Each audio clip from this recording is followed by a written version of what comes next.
Haba na ng hair ko. Malari ang buhok ko. Gusto ko yung ganun.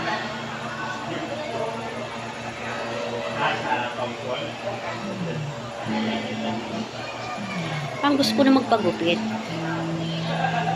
Hindi ko alam kung ipapaiksian ko or what.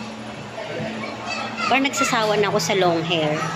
Parang gusto ko yung ano, yung new look, yung bagong hair. Ayan.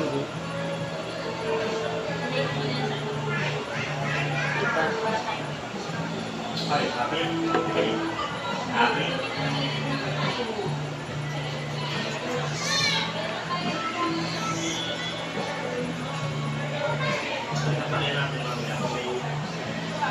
Alam mo guys, ito talagang problema ko, oh. Yung white hair ko dito sa may harap, sa may ano, dito, oh.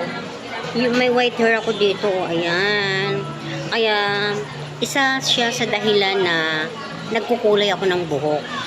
Kinukulayan ko talaga ang buhok ko kasi parang feeling ko, ang puti-puti na niya, like now, ayan, like this one. Puti na yung buhok ko dito, ayan, oh, puti na siya.